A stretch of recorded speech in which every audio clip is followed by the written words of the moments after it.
Yes, people. So I want to talk to you about how to improve your brain speed in order for you to play higher. The reason why this is a necessary thing to do is because when you play higher, you have less time and space. Something that Javi spoke about in his interview. He said he looks at football as time and space. The more time you have, certain players, the more dangerous they are.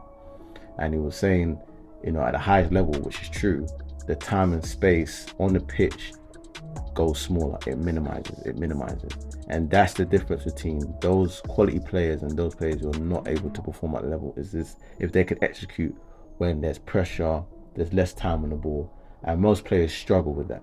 But the best are able to rise above that challenge and be able to cause effective damage.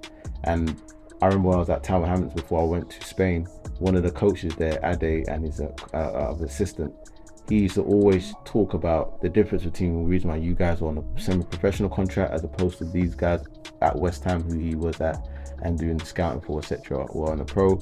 It's because of time and space, their decision making, their brain's a lot faster than you guys. That's the difference. Not that you guys haven't got ability, it's just that you guys' brain is working at a slower rate than how it is at the pro level.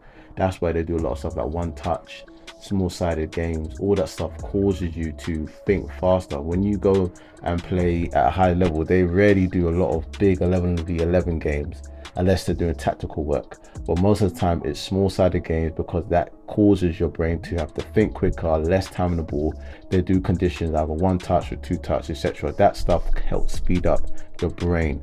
And so not only that, one of the things, or I'll list a few things why you do reaction time training in your program is, number one is you'll be able to improve your passing ability.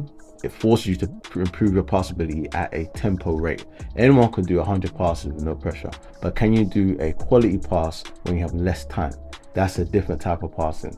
Number two, anyone can control the ball when you've got time. Kick the ball against a fence, take a time, blah, blah, blah.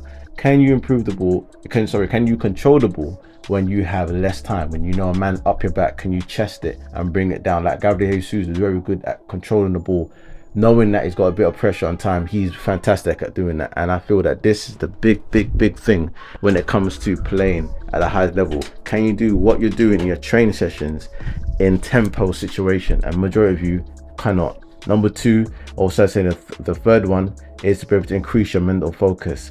Fourth one, improve your feet and eye coordination. And the big one is to improve your vision, reaction time, decision making, and awareness.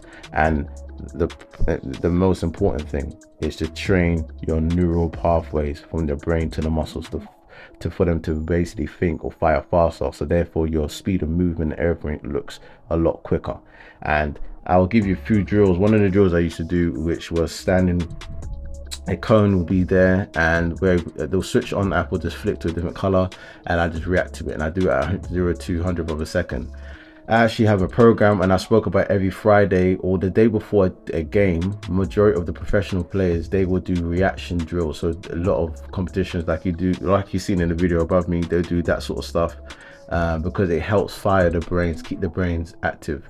Even before your game day, you should have a game that's going to teach you how to react quicker, because I'm telling you, the reason why people play sloppy most of the time on a Saturday is because their brain is just either lethargic. That's where you have to get the right sleep, have the right food, make sure you have the right fluids in your system, because all that stuff affects your reaction time in the game.